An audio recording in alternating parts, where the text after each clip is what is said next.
AJ rasa beliau dan kawan-kawan beliau telah pun memasuki satu kawasan yang asing, iaitu bukan kawasan.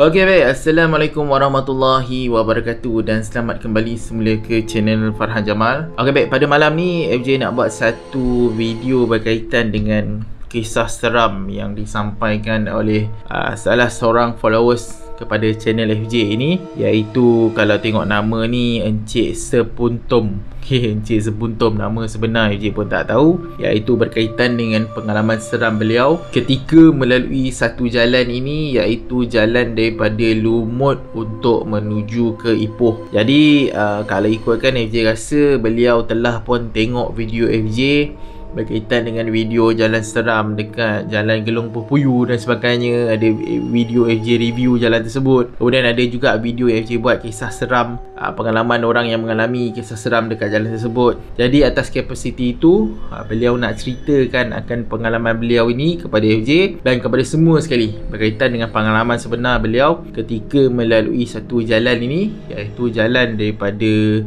Lumut menuju ke Ipoh, kalau tak silap FJ lah. Okay, baik, jadi kita teruskan video ini dengan rakaman suara yang dirakam dan dihantar kepada FJ.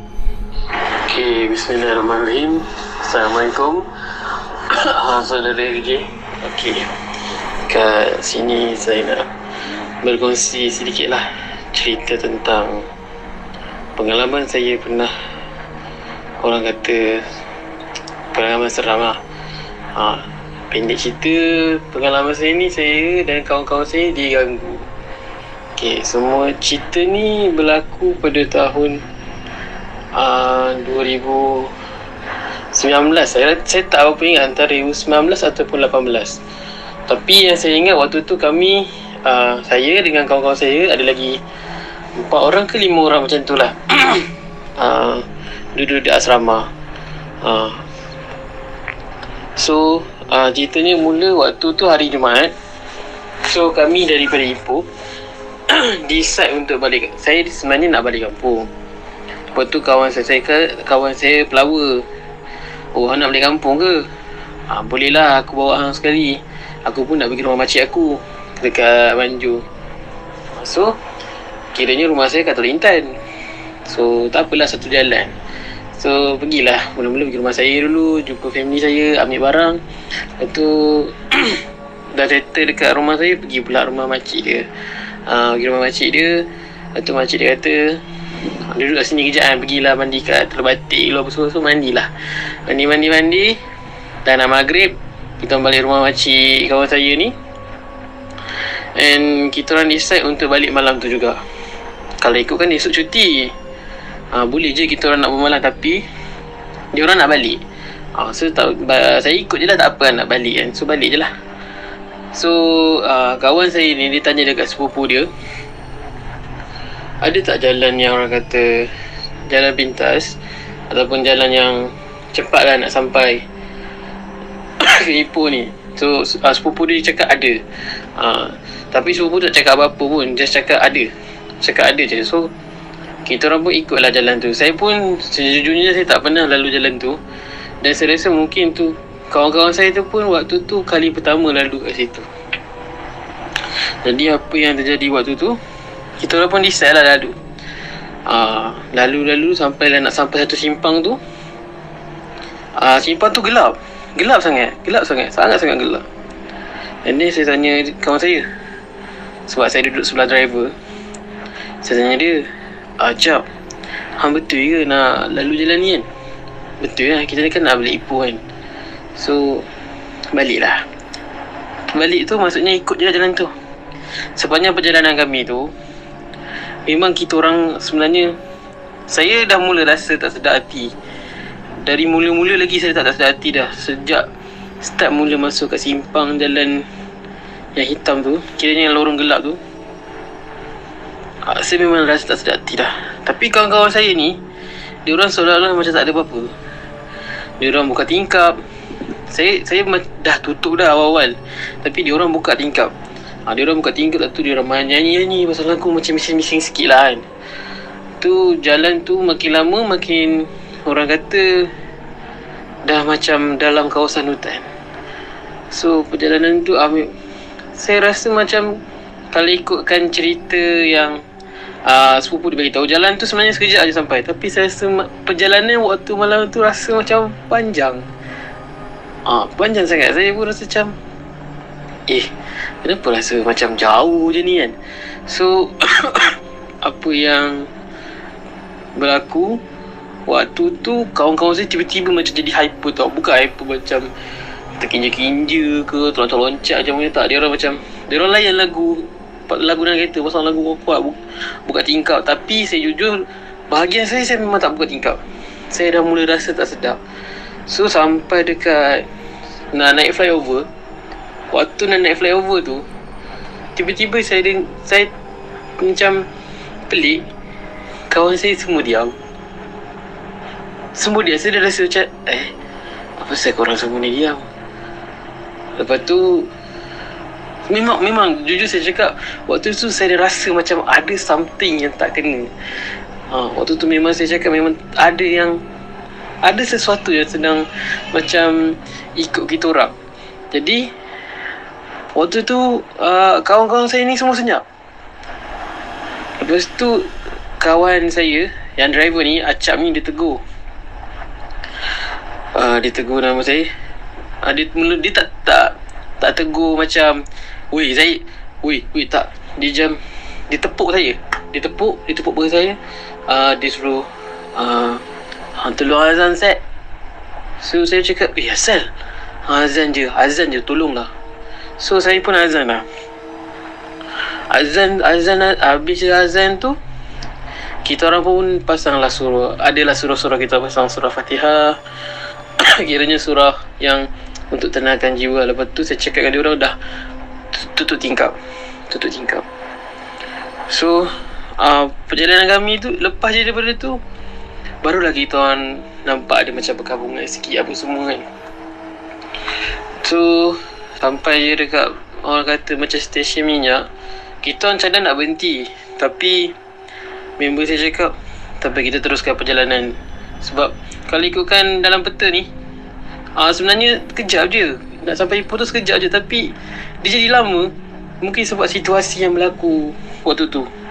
And then kita decide, sampai je kat Ipoh, kita berhenti dekat KFC Gunung Rapat. So kita berhenti kat KFC Gunung Rapat, beli makanan apa semua, nak tenangkan diri. Lepas tu saya tanyalah, apa yang berlaku kan sebenarnya kan.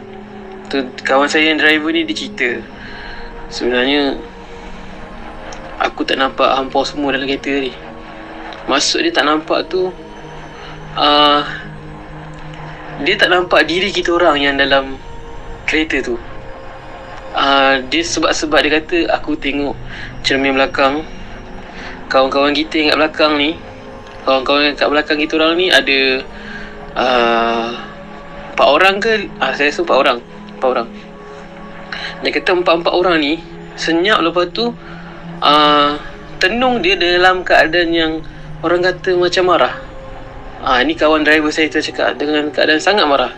Lepas tu lepas dia dah tenung, lepas dia dah tengok kamera pula, dah tengok cermin belakang tu, tiba-tiba dia berpaling kat saya tu. Dia kata, sebenarnya yang duduk sebelah aku tadi bukan hang. Lepas tu saya cakap lah, siapa? Dia kata macam orang saya nak sebut pun saya takut juga, sebab saya yang duduk situ. Dia kata macam pocong lah tengah duduk kat sebelah dia tu. That's why dia tak panggil nama saya, dia terus tegur macam tu. Lepas dia tepuk tu lepas dia tepuk tu, barulah dia nampak saya.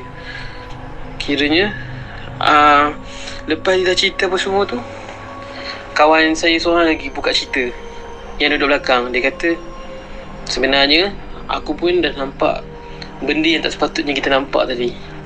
Kata tu kita tanya lah, benda. Sebelum kita masuk ke simpang lorong gelap tu, dah ada benda yang tunggu dekat atas traffic light tu. Jadi kita orang tak nampak dan kita tak tahu apa. Lepas tu dia kata, kalau korang perasan, ada satu kereta bagi lampu tinggi kat kita banyak kali. Lepas tu kereta tu potong, lepas tu kereta tu belah. Tak tahulah apa jadi. Mungkin itu orang kata macam isyarat lah kan. Tapi kita orang kiranya decide macam okay, sekarang ni kita relax dulu kat sini apa semua. Tak nak balik kat asrama dulu lah, nak tenangkan diri apa semua. Lepas tu dah tenang dulu apa semua tu, kita orang nak balik asrama, decide dah balik asrama. So masa menuju ke kereta tu, tiba-tiba kawan saya yang Ashraf ni, driver saya ni, dia nampak benda tu tengah duduk kat tempat driver dia. Jadi dia rasa sangat takut. Lepas tu yang tegurnya kawan saya yang nampak dekat traffic light tu. Dia kata, "Wih, dia ada kat situ lah weh." Kawan saya ni dia macam dia lemah semangat. Tapi saya tak nampak apa-apa. Tapi saya rasa benda tu ada dekat situ. Jadi kawan saya ni dia macam dia tak histeria, dia macam badan dia menggigil, jadi takut, tak nak buka mata, dia jadi takut. So apa yang terjadi, kita orang decide, sebab asrama dengan KFC tu dah tak jauh dah. So kita orang suruh kawan seorang lagi yang drive, bawa pergi ke asrama. Sampai je kat asrama, kita orang suruh kawan seorang lagi tu yang bawa dia naik ke asrama untuk orang kata apa, tenangkan dia. Masa tu saya dengan kawan lagi 3 orang kat bawah. Saya dekat kereta lagi macam tu, sebab dia orang kata benda tu ada lagi kat kereta. Tapi saya jujur saya tak nampak apa-apa. Cuma saya dapat rasa benda tu memang ada lagi kat situ. Jadi tiba-tiba ini lagi orang kata seolah-olah macam benda tu macam nak melaga kita orang. Kawan kita orang ni bergaduh dekat depan kereta tu. Bergaduh, dia kata macam ni, "Ni semua kau punya pasal. Kau pergi cakap dia dekat situ, benda tu ada kat situ. Kenapa? Kau tak sepatut cakap benda." Kiranya dia orang bergaduh. Bergaduh tu memang orang kata macam situ orang ramai tengok. Jadi saya dengan kawan saya Wan yang tenangkan kawan saya yang 2 orang ni, Kemal dengan Faris. Saya dengan Wan ni tenangkan dia orang lah, sebab dia orang memang gaduh betul sampai naik ke asrama. Kiranya Ashraf ni dah naik atas, kawan kita orang seorang lagi dah tengah tenangkan dia. So situasi tu jadi macam benda tu macam melaga-lagakan kita orang. Sampai ke satu malam tu, dia orang ni tak bertugas apa. Naik asrama, kawan saya si Ashraf ni memang dalam keadaan yang sangat takut. Jadi saya decide, okay, sekarang ni kita semua mandi. Kita semua mandi je sekarang. Mandi. Apa yang mengejutkan saya, ini memang saya terkejut lah, sebab saya dari mula sampai habis saya tak nampak. Dan akhirnya yang mengejutkan saya, lepas je saya mandi, katil saya dengan tandas tak berapa jauh lah, boleh katakan dekat lah, memang tak jauh, asrama kan. So saya nampak benda tu tengah mengintai, macam main cak-cak, tapi dia sekali je. And then saya decide, saya terus rehat. Dan apa yang jadi, kita orang ada, macam saya demam sikit.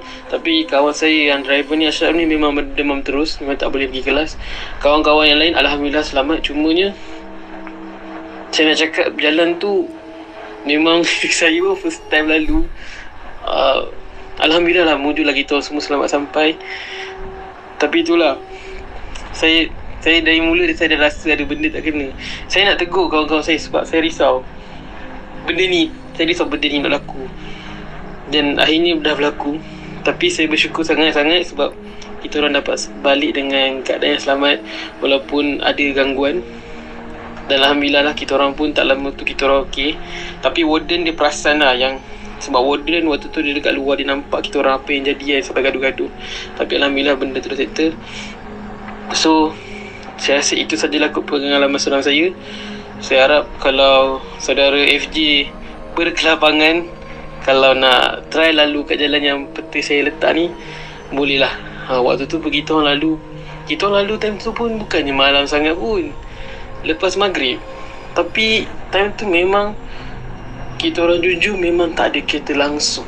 Seolah-olah jalan tu macam jalan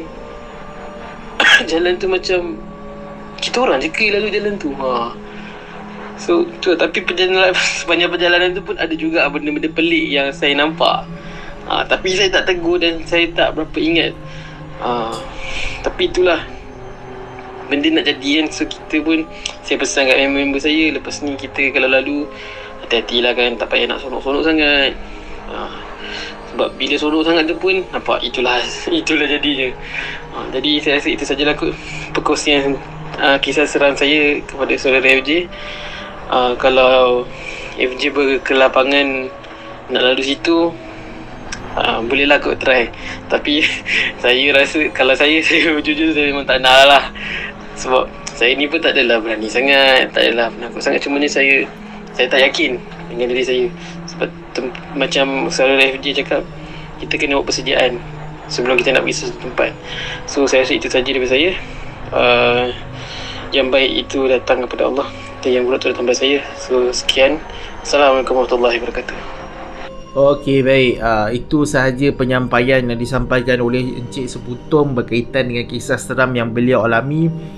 Sangat detail, sangat teliti akan cerita tersebut. Dan AJ rasa dia ceritakan tu kenapa boleh jadi detail macam tu, sebab itu adalah pengalaman sebenar yang beliau alami. Situasi dia macam tu, jadi dia ingat. AJ tak nak ulang balik berkaitan dengan gangguan yang dialami oleh Encik Seputum ini. Seperti mana yang korang dengar, kalau AJ ulas balik cerita tersebut, ia akan jadi panjang. Cumanya dekat sini yang menjadi persoalannya ialah jalan yang dilalui oleh beliau sewaktu beliau daripada Lumut ataupun Manjung untuk menuju ke Ipoh. Okay, Gunung Rapat tu AJ tahu sebab ramai anak murid AJ belajar kat situ, sekolah sukan Gunung Rapat. Jadi dia kata dia kena gangguan tu, kalau ikutkan AJ tanya dia betul-betul kat mana gangguan yang beliau alami itu, ditunjukkan daripada maps ni, iaitu selepas daripada lalu air tawar. Maksudnya air tawar tu terus sahaja, lepas tu nanti dia ada sempang ke kanan, lepas tu dari situ dia kata dia mengalami gangguan inilah. Okey, dan apabila AJ teliti balik akan kisah yang beliau alami ini, kisah ini, tempat jalan tersebut sama dengan jalan yang AJ pernah cerita sebelum ni, yang ada budak perempuan 4 orang tu yang dia hantar adik dia dekat Seri Iskandar. Lepas tu dia balik, lepas tu dia nampak ada benda tumpang dekat cermin belakang dan sebagainya kan. Kalau ikut penilaian AJ, jalan tersebut adalah jalan yang sama seperti yang diceritakan oleh Encik Seputum, iaitu jalan daripada Seri Iskandar tu menuju ke Sempang. Nanti dia nak sampai masuk air tawar tu, kena straight kan dekat jalan tu. Ataupun daripada air tawar menuju ke Seri Iskandar, jalan tersebut. Ataupun nak lebih detail lagi, jalan dekat berhadapan sebelum masuk Sempang Gelung Pupuyu, jalan Gelung Pupuyu yang AJ pergi tu. Jadi timbul persoalan kat sini, adakah jalan tersebut sebenarnya adalah jalan seram?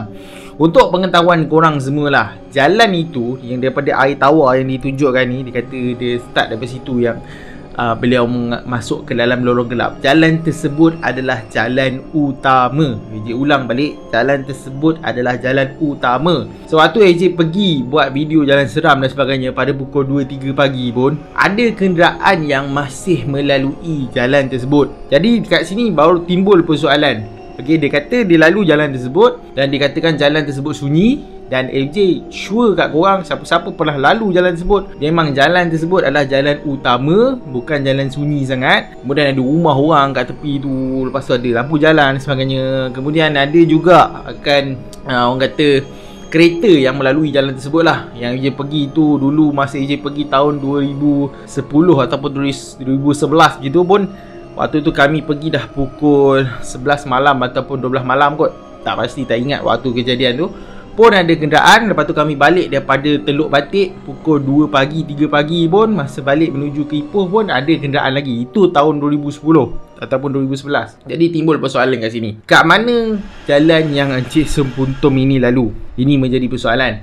Okey, kalau tengokkan gangguan yang diterima tu, dahsyat kita dengar pun kita tahu dahsyat. Dan sebelum ni macam AJ pernah cerita yang perempuan yang dia dengan kawan-kawan dia hantar adik dia kat universiti dekat Seri Iskandar tu, lepas tu dia nak balik ke Manjung, ada benda tumpang tu pun, itu pun agak dahsyat juga cerita tersebut. So timbul persoalan lah, nak percaya tak percaya cerita ni. Cerita detail, bukan cerita main-main. Kalau ikutkan tadi, memang dia cerita tu dengan penuh perasaan, dengan apa yang diingat. AJ rasa dia bukannya bohong punya cerita lah, memang cerita betul. Okey, kat sini AJ rasa lah ini adalah satu pandangan saja. Satu pandangan, AJ tak nak buat video ni jadi panjang. AJ rasa beliau dan kawan-kawan beliau telah pun memasuki satu kawasan yang asing, iaitu bukan kawasan yang laluan yang betul-betul lah. sama ada diorang termasuk lorong yang memang kita tak tahulah, kita tak nampak alam lain ke apa. Tapi kalau tengok daripada sudut penceritaan itu seolah-olah mereka ini masuk ke alam lain lah kalau tanya UJ kan. Sebab dia kata, yang UJ highlight kan kat sini, jalan tersebut dia kata dia rasa macam agak lama. Tu satu. Dia kata untuk sampai Ipoh tu dia rasa macam agak lama nak sampai. Okay, tu satu hal. Kemudian bila dia kata macam tu, lepas tu yang kedua dia kata waktu dia lalu tu tidak ada kenderaan langsung, sedangkan diorang bertolak selepas maghrib. Itu adalah satu perkara yang mustahil. Okey, melainkanlah kalau beliau ni termasuk dekat jalan Gelong Pupuyu yang AJ pernah buat, jalan seram sebelum ni kan. Yang itu kemungkinan okey, AJ boleh percayalah kalau dia kata tak ada kenderaan langsung, sunyi sepi, lorong gelap, itu AJ percaya. Tapi kalau ikutkan daripada maps yang diberikan ni, kalau ikutkan dia tak lalu dekat jalan Gelong Pupuyu tu. Kalau ikutkan lah daripada maps yang diberikan, ataupun sebenarnya mereka ni terlalu dekat jalan Gelong Pupuyu tu sebab situasi dia kata jalan sunyi, lepas tu dia kata ada flyover lah, ada macam jambatan itu ada dekat jalan Gelong Pupuyu tu ada. Tapi kalau dekat jalan yang daripada Air Tawar menuju ke Seri Harana, kalau tak silap AJ tak ada flyover, kalau tak silap lah. AJ pun tak apa-apa sure sebab AJ pergi waktu malam, mungkin tak perasan ke apa. Tapi kalau AJ rasa yang confirm, iaitu daripada Gelong Pupuyu tu lah, iaitu daripada yang nak pergi Beruas tu, belok kanan dia lalu kampung Gelong Pupuyu, dia akan patah balik semula ke jalan utama. Kod-kod lah dia termasuk kat jalan tu, logik kalau katakan tak ada kereta, ataupun waktu tu dia guna maps ke apa kan, jadi maps terus ke apa kan, jadi dia pusing kod jalan tu. So that's why no wonder secara logik dia kata dia masuk jalan gelap, lepas tu dia rasa lebih lama sebab jalan tu kena pusing balik ke bawah. Dia kena pusing balik ke bawah. Dan jalan tu memang tak ada apa-apa lah, macam AJ pernah tunjuk jalan Gelong Pupuyu tu kan.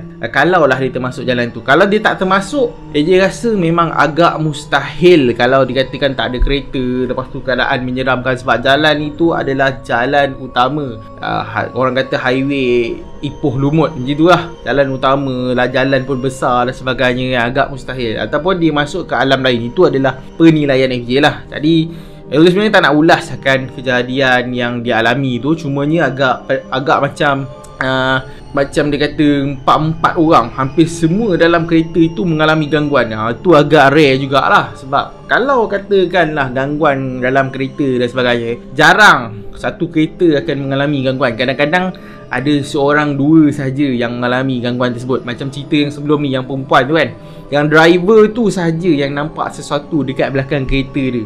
Yang kawan-kawan dia dalam kereta tidaklah nampak apa-apa. Tapi yang kisah ni semua mengalami gangguan. Yang orang driver kata nampak semacam, lepas tu nampak sebelah kawan yang tu pocong. Yang cuma tak nampak apa-apa ialah kawan member ni, yang Cik Sebutum ni. Yang Cik Sebutum ceritakan, dia sahaja yang dikatakan tidak mengalami apa-apa gangguan lah. Yang kawan kat belakang pun nampak sesuatu dan sebagainya, hampir semua. Lepas tu bila dah sampai kat KFC Gunung Rapat tu, punya cerah kat situ, punya ramai orang. Lepas tu waktu diorang nak menuju kat kereta, dia kata ada hantu dekat dalam kereta tu. Tu macam satu perkara yang kalau orang rasa yang orang jenis tak percaya cerita hantu, memang dia gelakkan je lah cerita ni. Tapi dah jauh dari sudut hati FJ, walaupun FJ ni susah nak menerima ataupun mempercayai kisah-kisah seram yang sampai kepada FJ, tapi daripada apa yang diceritakan oleh Encik Sebutum ni, FJ dapat simpulkan bahawa cerita ini kemungkinan adalah cerita yang benar. Okey, maksudnya FJ tak letak 100%, maybe 60-70, tapi pengalaman yang dia lalui ni pengalaman sebenar. Cumanya yelah, macam sebab tu je cakap, kalau kita cerita hantu, gangguan dan sebagainya, kita ceritakan pengalaman kita kepada orang ramai dan sebagainya, orang memang susah nak percaya dan orang akan gelak akan diri kita. Ini adalah situasi sebenar bagi orang-orang yang mengalami gangguan, cerita-cerita seram dan sebagainya. Jadi sebab itu orang jarang sharekan akan pengalaman seram mereka ketika mengalami situasi ini kepada orang ramai, melainkan orang-orang yang mereka percayai saja. Ini situasi sebenar dan benda ini sendiri pun berlaku kepada diri FJ sendiri. Kalau FJ cerita pengalaman FJ seram dan sebagainya kan, mengalami macam ni, orang pun kadang-kadang macam tak percaya. Dia kata mustahil benda tu nak berlaku. Tapi inilah realiti yang berlaku, dan jalan yang dikatakan tu sebenarnya jalan yang FJ dah lalu dah pun. kan, dah pernah lalu dan sebagainya. Dan ada juga video yang FJ belum tayangkan lagi, okey, iaitu satu jalan ni dekat air tawar tu lah, okey, iaitu daripada air tawar menuju ke Beruas. Itu jalan FJ tak tayangkan lagi, dan dekat situ ada kisah yang menarik yang berlaku kepada saudara Apek Kuban yang FJ selalu bawa beliau menelusuri jalan-jalan seram. Beliau ada kisah beliau diganggu di jalan tersebut, dan cerita Apek Kuban itu lebih kurang sama dengan cerita ni. So AJ rasa cerita dia pun agak meremang tiba-tiba. So AJ rasa kan, dia punya point starting dia adalah dekat simpang daripada air tawar tu, okay, sama ada yang nak menuju ke Beruas ataupun yang nak menuju ke Sri Iskandar. Dia jalan dia akan pecah kepada tiga lah. Belah ke apa orang kata, belah ke kiri tu akan menuju ke Beruas, belah ke kanan akan menuju Sri Iskandar. So AJ rasa point dia kat situ, sebab Apek Kuban starting point dia kena gangguan dekat situ. Yang ini pun AJ rasa dia kena gangguan starting point dekat situ, sama ada belah kanan ataupun belah kiri, tapi dekat situlah dia punya starting point lah. So AJ ingat sampai di sini saja. Korang tunggu je episod yang AJ pergi dengan Apek Kuban jalan daripada air tawar menuju ke Beruas nanti, dan Apek Kuban akan ceritakan detail pengalaman beliau lebih kurang sama dengan kisah seram yang dialami oleh saudara Encik Seputum lah, cumanya berbeza gangguan saja. Itu saja. Okay, tak tahu, tak pasti sama ada mereka melalui jalan yang sama, mereka masuk ke alam lain ke apa, tak pasti. Tapi lebih kurang sama cerita tu. Nanti korang nantikanlah video tersebut, okay. Jadi kalau korang rasa cerita ni menarik untuk di-share kan, korang share kepada kawan-kawan. Dan kalau korang ada juga kisah seram yang berlaku dekat hotspot yang ni cakapkan ini, iaitu daripada air tawar menuju ke Sri Iskandar, korang boleh tulis dekat ruangan komen dekat bawah. So kita ramai-ramai boleh baca dan ambil iktibar daripada pengalaman sebenar yang orang alami dekat jalan ini, okay? So sampai di sini saja untuk video malam ini. Jangan lupa like, share dan subscribe channel ni, dan nantikan video react seram yang seterusnya, okay? Assalamualaikum, selamat malam dan jumpa lagi. Bye.